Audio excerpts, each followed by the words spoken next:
با گذشت زمانهای زیاد شعر او همچنان تازه‌تر و پر از راز باقی میماند و نیازهای معنوی انسانها را برآورده میکند. او کسی نیست جز خواجه شمس‌الدین محمد حافظ شیرازی.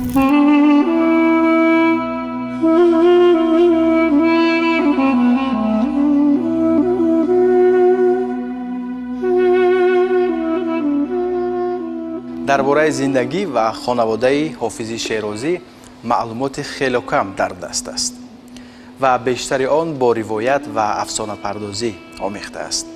میگویند که حافظ شیرازی ابتدای عصر 14 در شهر شیراز به دنیا آمده است و در آوان طفلی از پدر محروم می شود. برادران برای پیشبرد زندگی خویش به شهرهای مختلف می روند و حافظ شیرازی تنها با مادرش می ماند. وقتی کمی بزرگتر می شود در نانوای به کار می درآید. طبق روایت تذکره نویسان حافظ معاشی از نانواخانه به دست آورش را 3 تقسیم می کرده. قسمتی اساس را به مادر می داده تا کسب روزی کنند و زندگی خرج کند.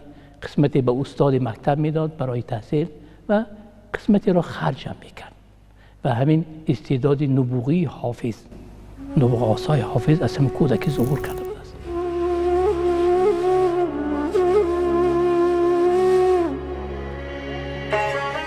روزگار و سرگذشت این شاعر شهیر در یک زمان خیلی پرتلاطم تاریخی گذشته است. یعنی پس از هجوم مغول و سر حاکمیت آمدن خاندان تیموریان زندگی مردم شرق را باز هم وزنی‌تر و دشوارتر گردانیده بود و در چنین یک ایام بسیار پرتلاطم و دهشتبار تاریخی و عرصه ادبیات قدم نهادن حافظ شیرازی نیز خیلی رمزی است. این ادیب سخنشناس و سخنور و موقع شناس توانست که با آثار دلاشوب خود برای آرام کردن روح شکسته مردم زحمت و تلاش‌های زیادی بکشد و مردم را به آرامی و آسایشتگی دعوت بنماید.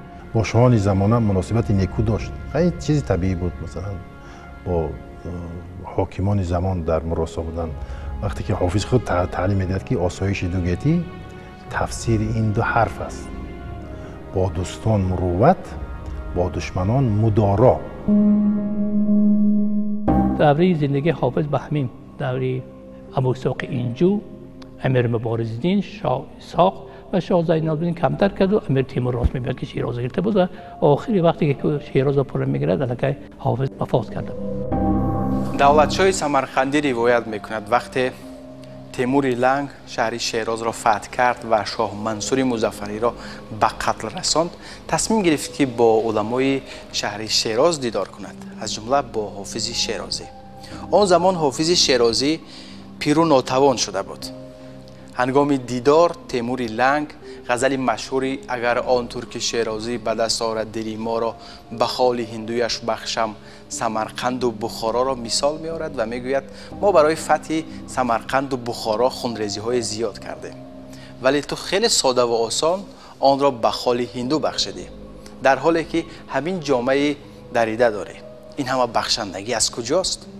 حافظ هم با همان رندی و بی‌باکی خود جواب می دهد همین بخشندگی است که ما به این حال آمدیم. هرچند که این روایت زیبا است ولی تا کجا حقیقت دارد؟ گفته این دولت‌های سمرقندی اختلاف دارد. من به این روایت باور ندارم راستی. چون که حافظ تیمور 2 بار شیراز را تسخیر میکند، یکمش با آخر حیات حافظ راست میاد که دوره دوم که وقتی شیراز را پر میگیرد حافظ الکی در حیات نبود.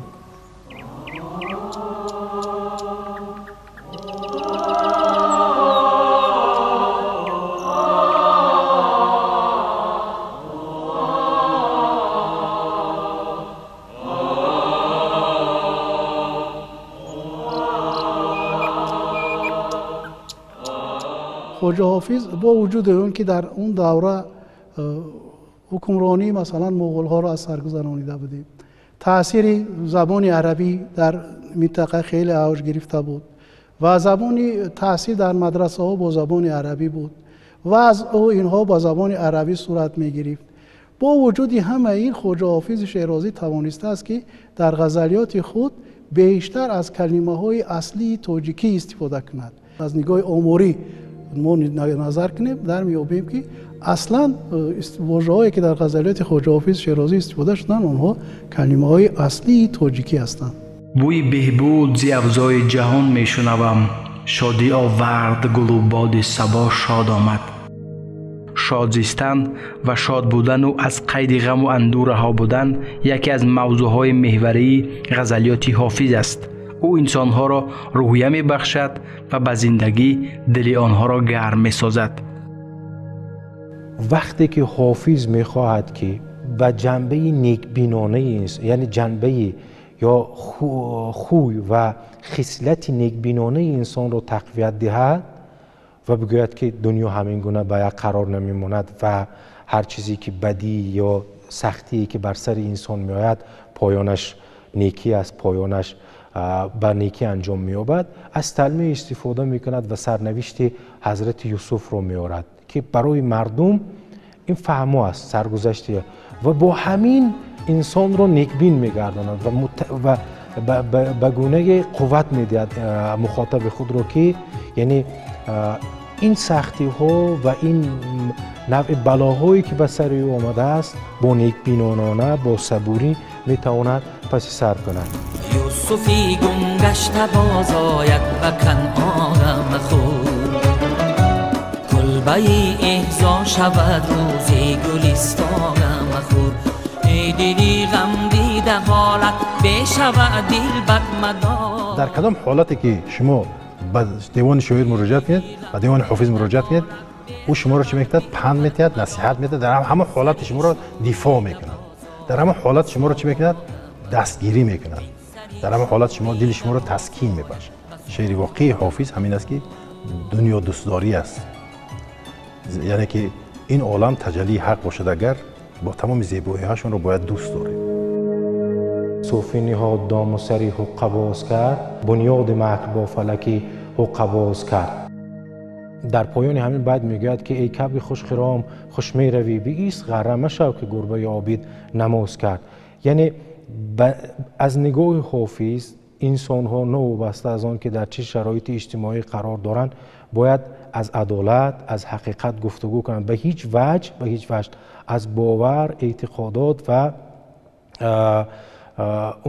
عناصر دیگری که به اعتقادات دینی و مذهبی مردم ارتباط دارد استفاده نکنند. یا میگوید که واعظان که جلوه در محراب و منبر میکنند چون به خلوت میروند آن کار دیگر میکنند.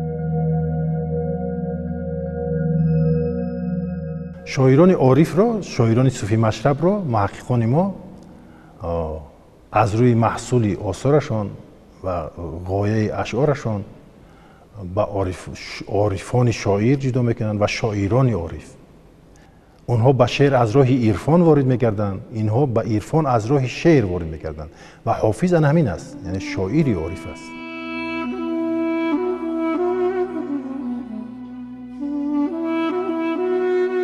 پیش از حافظ دو شیوه غزل سرایی بود. یکی غزل عارفانه که در ایجادات مولانا به درجه کمال رسید. یکی غزل عاشقانه در ایجادات سعدی. از سعدی بلندتر غزل عاشقانه کسی نگفته است و از مولانا بلندتر غزل عارفانه را کسی نگفته است. خواجه حافظ که بعد از اینها ظهور کرد، 100 سال بعد از مولانا و سعدی، آمد دو همین شیوه غزل سرایی، غزل عاشقانه سعدی و غزل عارفانی مولانا را به هم آمیخت و یک سبک ایجاد کرد که تا به امروز کسی به پای حافظ نرسیده است. مهمترین نکته در شعر و اندیشه حافظ این است که نمیتوان او را در ظرف یک سبک و شیوه یا در قالب دیدگاه و گفتمان گنجاند. اگرچه او بر شیوه های فکری و اندیشه و افکار روزگاری خود مسلط است، اما خودش را هیچگاه پابندی آنها نکرده است. در دیوان حافظ همیشه دو شخصیت، دو پرسوناژ برخورد و دعوا دارند، یکیش ریند و دیگر زاهد. حالا آنها کیستند و چی دعوا دارند؟ این معمای دیگر است در دیوان حافظ.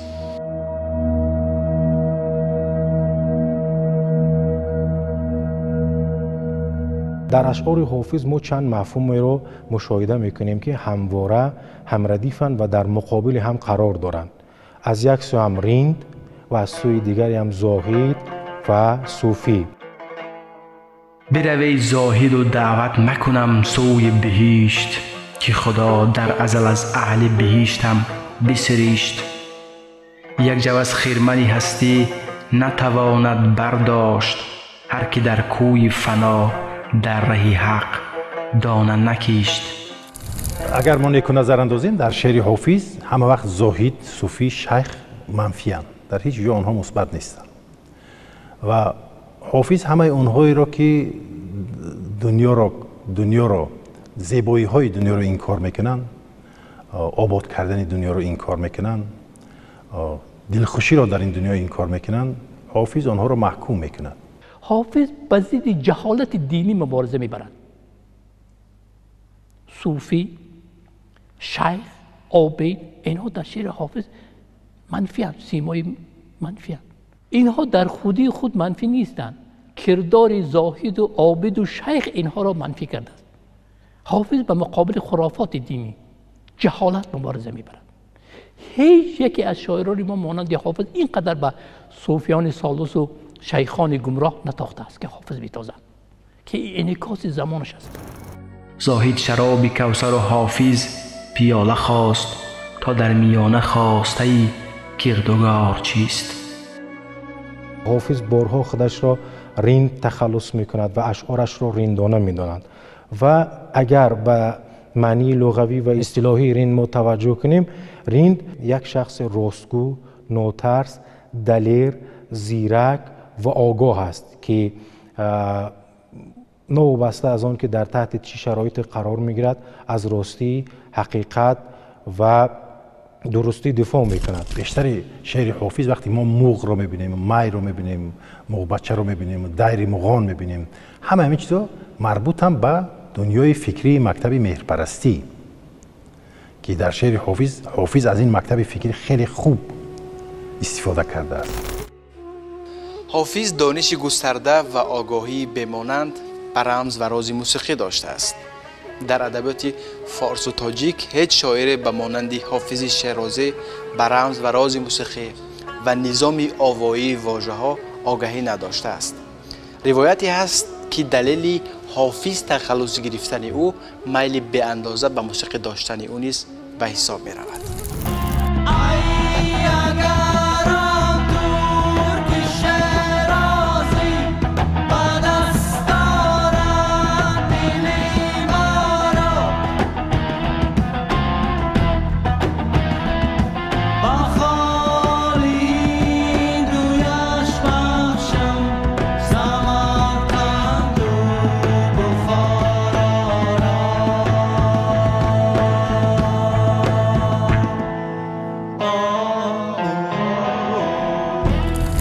حافظ بدون شک در از شروع از نخستین زمینه شعرسازی خود از حرف، هم آوا هم حرف، هم صداناک هم صدا، که هم ما میگیم هم آوایی هم حروفی در اصطلاح ادبی ما مشهور است، هم واژگان، هم ترکیب ها و هم قالب مصرع، بیت، عروض، قافیه، ردیف و موسیقی معنوی یکسان استفاده میکنه. امکان ندارد ما وقتی که به دیوان حافظ مراجعت میکنیم به طور حیرت آور همین هم نواختی مشاهده میشود.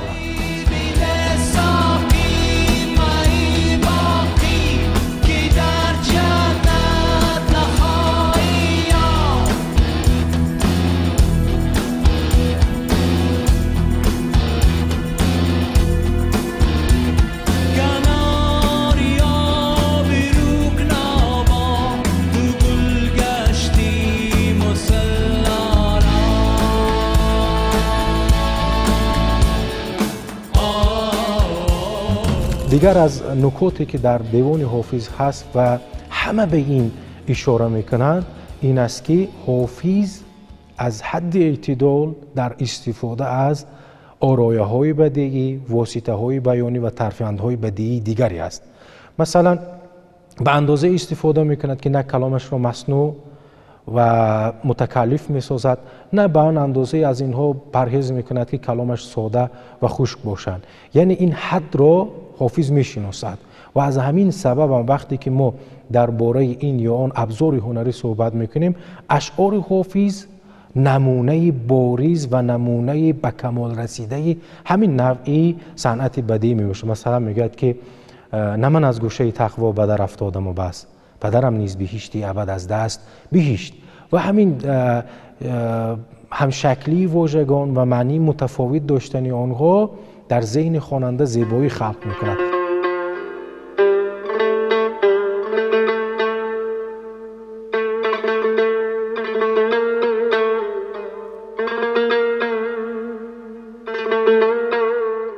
همگی 495 غزل میگن که یک غزلش من برآوردم.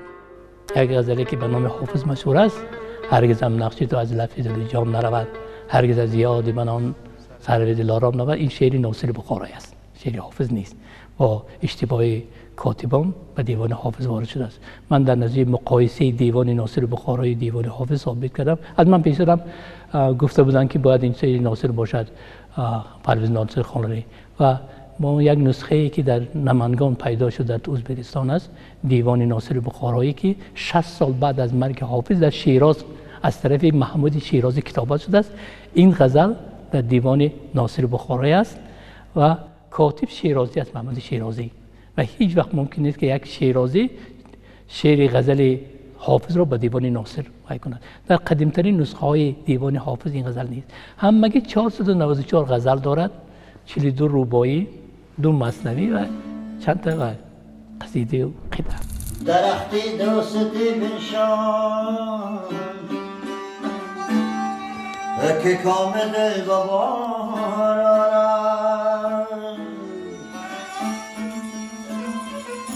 اگر به تاریخ تذکیره ها نظر اندازی میبینیم که تذکیره نویسان از دیوان یک شاعر که 20,000 بیت است انتخاباً 4-5 بیت انتخاب میکنند.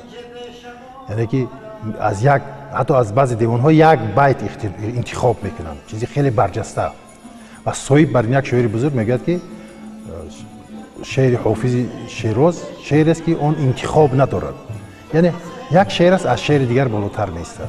این بزرگترین بها است.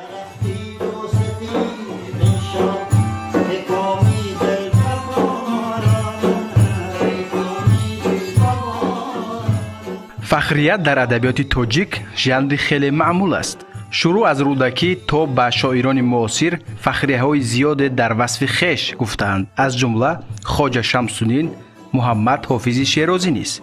میگد که صبحدم از عرش می آمد خروش عقل گفت، قدسیان گویی که شعر حافظ از بر میگه. یا میگد که کسی گیرد خطا بر نظم حافظ که یجش لطف در گوهر نباشد. این گونه اشعار فخریه در مخصوصا در قسمت بیت مقطع یا که هم تخلص شاعر آمده است زیاد میتوانیم ببینیم. کس چو حافظ نکشود از رخ اندیشه نقاب تا سری زلف سخن را به قلمشان نزدند. این اشاره دارد به همین چیز، به مهارت هنری، به مهارت ایجادی، به هنر سخنوری خود اشاره میکنند. یعنی تو به امروز شاعرانی که سری زلف سخن را شانه زدن، یعنی که سخن آفریدن، هیچ کس پرده از رخسار معنی مثل حافظ که شده نتوان. حافظ کتاب فکرتی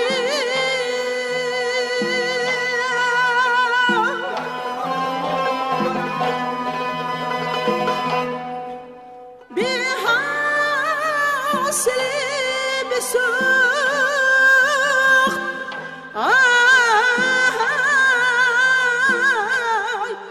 در همون دوره در یکی زمان حافظ عصر 14 است، حتی 12-14 دو علم بیشتر رواج داشت.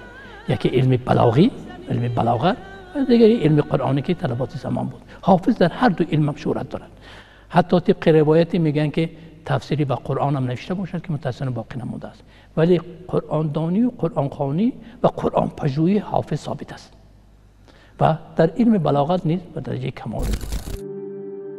رودولف ارنخه یکی از بزرگترین شاعران امریکایی است که تاجیکی نمیدانست، ولی در جای اعلان میکند که همچنان 7 شاعر تاجیک فارس مورد استقبالند، از جمله حافظ، سعدی، مولانا، فیردوسی، انوری و نوایی و جامی. او سال 1844 به اروپا رفت و با تفکر حافظ آشنا شد.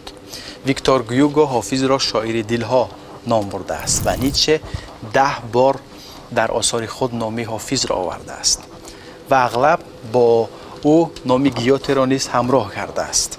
نیچه در وصف حافظ شیرازی چنین میگوید: به حافظ پرسش یک آبنوش، آن میخانه که تو از بحر خویش بنا کرده ای گنجاتر از هر خانه است. می که تو در آن پرورده ای همه عالم آن را در کشیدن نتوانند. آن پرنده که نامش روزگار ققنوس بود در خانه مهمان توست. آن موشه که کوه زاد همانا خود تویی. همه و هیچ تویی، می و میخانه تویی، ققنوس تویی، کوه تویی، موش تویی. تو که همواره در خود فرو میریزی و از خود پر میکشی.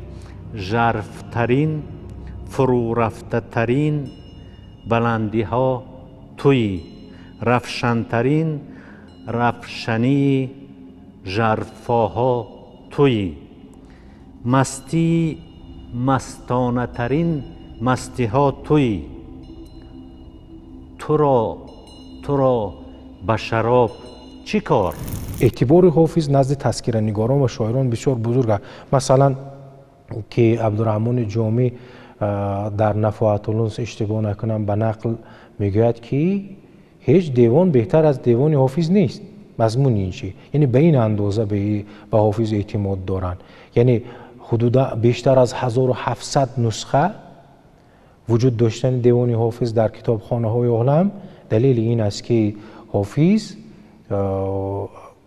هم از نگاه شخصیت و هم از نگاه شعر بعد از خودش اعتبار کلان داشته و دیگر از این است که دیوان حافظ در مدرسه ها تعلیم داده میشه.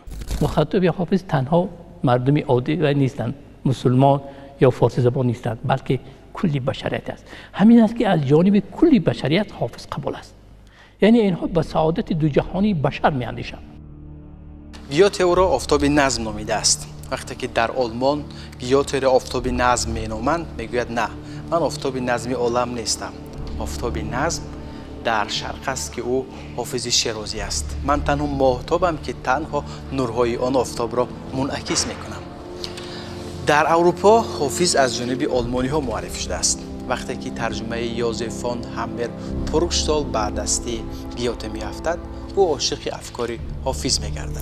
گیوته هنگام با این اثر آشنا می شود می بیند که هر واژه و هر کلمه، هر استعاره و هر تشبیه که در این سطر اشعار غزلیاتی حافظ هست برای وی خیلی نزدیک و خیلی آشنا، خیلی دلگرم کننده و جالب به نظرش می نماید و آهسته آهسته گیوته اینقدر سخت وارد می شود به دیوان حافظ که تصمیم می گیرد که در پاسخ به دیوان حافظ دیوان با نام که بدتر با نام دیوان غربی و شرقی در جهان معروف گشت انشا کنند. یکی از مهمترین ویژگی های غزلیات حافظ شیرازی این بیان افکار بسیار معجز توسط استفاده مجاز است. سحر چون خسروی خاور علم بر کوه ساران زد، به دستی مرحمت یارم در امیدواران زد. چو پیش صبح روشن شد که حال مهر گردون چیست، برآمد خنده خوش بر غروری کامگاران زد. شعر حافظ سرتاپا شعر استعاری هست، شعری پر از راز و رمز و پنهانگویی ها هست که آن را نمی شود به سادگی به زبان دیگر ترجمه کرد. من یک مثال میارم، مثالی که همه یک غزل خیلی مشهور حافظ است با نام مطلعش با این سر می شود: اگر آن ترک شیرازی به دست آرد دل ما را، به خالی هندویش بخشم سمرقند و بخارا را. من ترجمه انگلیسیش را آوردم. مثلا ترجمه انگلیسی این بیت از 3 بیت عبارت است. از 3 بیتی که دو پاره 3 مصرعی هستند عبارت هست که من اون ترجمه کردم. اینو ببینید: اگر آن ترک شیرازی به دست آرد دل ما را، به خالی هندویش بخشم سمرقند و بخارا را. چگونه ترجمه شده است به زبان انگلیسی؟ مدیونه دلربا، مدیونه من همون کنیزه که ترجمه کردم، مدیونه دلربا، اگر میخواهی نگاه مرا مجذوب کنی، به این بازوها دستور بده تا گردنت را باز کنند. آن گونه گلگون، گونه یعنی چهره، آن گونه گلگون، آن شاخه سفسن دست، آن گونه گلگون و آن شاخه سفسن شاعر شما را بیشتر خوشحال می کند، بیشتر از تمام طلاهای پرارزش بخارا و از همه جواهرات سمرقند.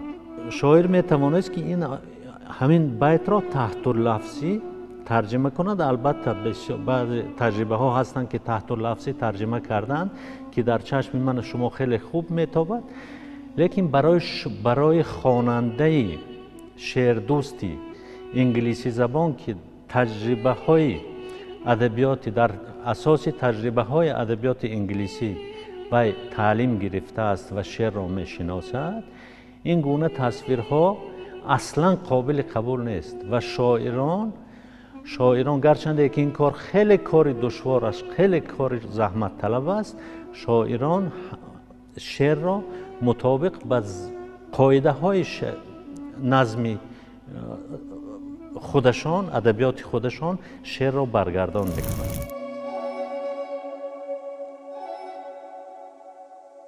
Preachers who display their piety in prayer and pulpit behave differently when they're alone. It puzzles me. Ask the learnt ones of the assembly. Why do those who demand repentance do so little of it? حافظ را محققان از زنده ترین شاعران روزگار دانستند، زیرا با توجه به اینکه امروز در روزگار معاصر چالش‌های گوناگون اجتماعی، اقتصادی، سیاسی وجود دارد، همچنان مردم به اشعار حافظ توجه دارند و اشعار حافظ، نکته‌هایی که در اشعار حافظ نهفتند امروز نیز به نیازهای جامعه ما پاسخ می‌گویند و مردم از حکمت حافظ، از اشعار حافظ، از دردانه‌هایی که در غزلیات خود نهفته است بهره‌مند می‌شوند. هر کس به طور خود از شعر حافظ برداشت می‌کند و این برداشت هر نفر وابسته است به سطح جهانبینی و شعرفهمی او. اگر یک نفر از حافظ یک شاعر صرف مذهبی می‌تراشد، یعنی دنیای او همان است. دیگری از حافظ یک حافظ شادخواره می‌سازد، دنیای او همان است. و حافظ پاسخگوی همه دنیای معنوی انسان هاست. یعنی این همه انسان ها با تمام دنیای معنوی مختلفی خود میتوان از شعر حافظ چیزی بهره بردارند. یعنی وابسته به همون دنیای جهانبینی خود، وابسته به دنیای خود شعر حافظ را درک کنند، خلاصه برانند و هر کدام اون در موقع خود بیا که حق است. راز ماندگاری کلام حافظ در ظرافت و بدیعیاتی که در زبان حافظ نهفته است.